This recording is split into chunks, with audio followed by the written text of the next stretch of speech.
परमेश्वर के से मैं आप लोगों का स्वागत करता हूँ इस सुंदर जगह पर जो कि परमेश्वर के द्वारा बनाई हुई है और जो अभी हम देख सकते हैं कि बड़ा ही प्यारा जगह है। और इस जगह पर हमारा परमेश्वर हमें इस स्थान पर लेके आया। हम परमेश्वर का धन्यवाद करते हैं। और जब परमेश्वर ने हमें यहाँ पर लेके आया तो हमें परमेश्वर ने एक खेत के जिस प्रकार से खेत दिखाई देता है उसके बारे में हमें दृष्टांत में जब हम पाते हैं तो मत्ती उसका 4 अध्याय उसमें हम पाते हैं कि परमेश्वर हम पढ़ते हैं कि वह फिर झील के किनारे उपदेश देने लगा और ऐसी बड़ी भीड़ उसके पास इकट्ठी हो गई। वह झील में एक नाव पर चढ़कर बैठ गया और सारी भीड़ भूमि पर झील के किनारे खड़ी रही। और वो दृष्टांत के द्वारा लोगों को समझाने वाला बीज बोने के लिए निकला और कुछ बीज मार्ग के किनारे पड़े और पक्षी आकर उसको चुग गया।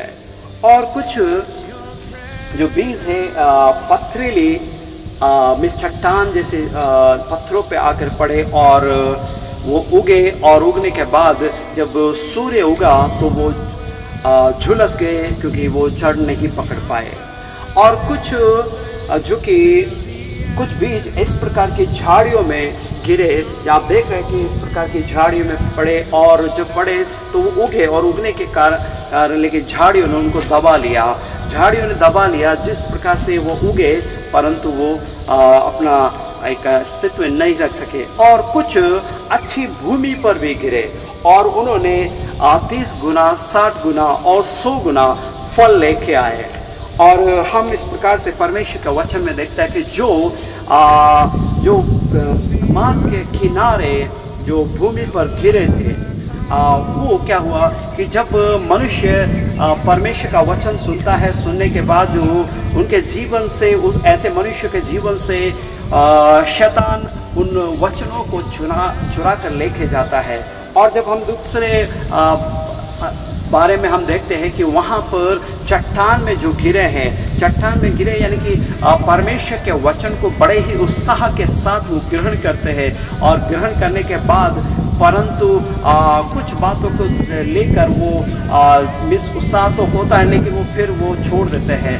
और हम देखते हैं कि जो तीसरा स्थान है जो झाड़ियों में गिरे हैं और वो क्या करते हैं कि परमेश्वर का वचन को ग्रहण करते हैं और ग्रहण करने के बाद वो परमेश्वर में चलते हैं। और लेकिन जब वो संसारिक बातों को देखते हैं, संसार में हो रही सारी बातों को देख के रिश्तेदार, उनके पैसे और जायदाद, उनके बहुत सारी बातों को देखकर वो परमेश्वर के वचन से दूर हो जाते हैं।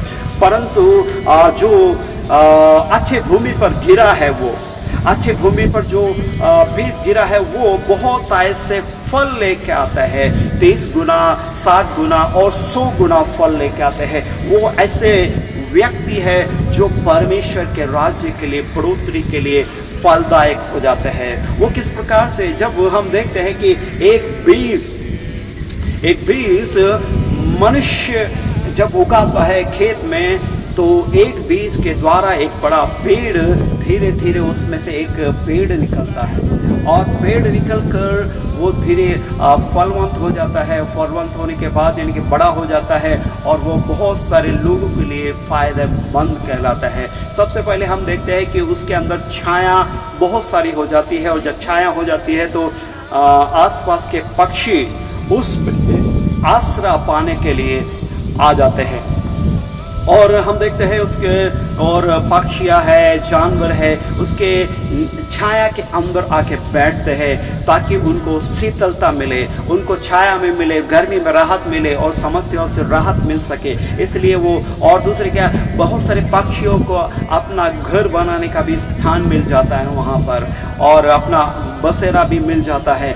और हम देखते हैं कि उसके बाद वो फलवंत भी होता है। बहुत एक बीज जो सही जगह गिर जाता है, सही उग जाने के बाद, संरक्षण पाने के बाद वो बहुत बड़ा फल देने वाला भी बन जाता है। और एक गुठली जो आम की होती है वो एक बड़ा वृक्ष को उत्पन्न करती है। और जब हम देखते हैं उसके अंदर बहुत सारे फल प्राप्त होते हैं, बहुत सारे मैंगोज, आम्स जब देते हैं, और हम एक ही व्यक्ति के लिए नहीं, बहुत सारे लोगों को उस फल का आनंद दिलाते हैं। उसी रीति से मेरे भाई और बहनों, जब हम परमेश्वर में जड़ पकड़ लेते हैं, वो बीज जड़ पकड़ लेती है अच्छी भूमि पर गिरने के बाद, और वो जब ग्रो होती है, बढ़ती है, आत्मिकता में बढ़ती है, शैतान से लड़कर वो एक आत्मिकता में बढ़कर और ऐसे परमेश्वर के राज्य के लिए एक बहुत बड़ा वृक्ष बन जाते हैं। और वो सिर्फ एक अकेले के लिए नहीं है, परंतु बहुत सारे लोगों को वो परमेश्वर में और इस डार्कनेस से, उस अंधेरे से छुड़ाकर इस ज्योति की ओर वो ले आ जाते हैं। इसलिए वो सिर्फ मात्र ज्योति भी नहीं, परंतु उनका भी रास्ता दिखाने वाला भी बन जाते हैं। एक ही व्यक्ति के लिए नहीं, बहुत सारे सैकड़ों लोगों के लिए वो एक आशीष का कारण बन जाते हैं। इसलिए मेरे भाई और बहनों, मैं आपसे यही कहना चाहता हूँ, इस मरुभूमि को हम देखकर, इस खेत को देखकर हमें भी हमारे जीवन में ऐसा दृढ़ निश्चित लेना है, जो हमारा हृदय है, आत्मा है, एक अच्छा भूमि है, उस पे परमेश्वर का बीज बढ़ने दो ताकि वो फलवंत हो जाए। जब वो फलवंत हो जाएगा, मात्र एक ही व्यक्ति के लिए नहीं, परंतु आपके पूरे घराने के लिए भी एक आशीष का कारण हो जाएगा।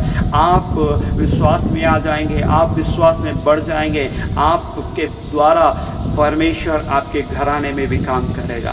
आपके द्वारा परमेश्वर आपके बच्चों में, आपके बीवी पे, आपके और भी परिवार में जितने भी लोग हैं, उन सभी को वह आशीष का कारण बन जाएगा। इसलिए परमेश्वर का वचन कहता है कि तेरे द्वारा तेरा घराना भी उद्धार पाएगा, तेरे द्वारा तेरा घराना भी उद्धार पाएगा। इसलिए यह परमेश्वर का वचन है कि हमारे जो बीज बोया गया है परमेश्वर की ओर से, उसे हम एक्सेप्ट करें, और एक्सेप्ट करने के बाद उसको संरक्षण दे।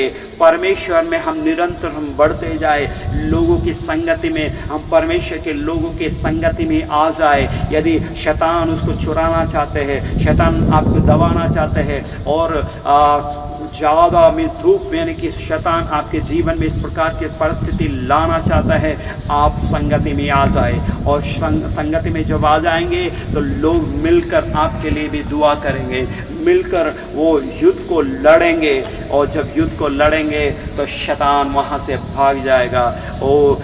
जेम्स में भी लिखा है, ओ तू खड़ा हो जा और परमेश्वर को समर्पण कर, तेरे सामने तो शैतान भाग जाएगा।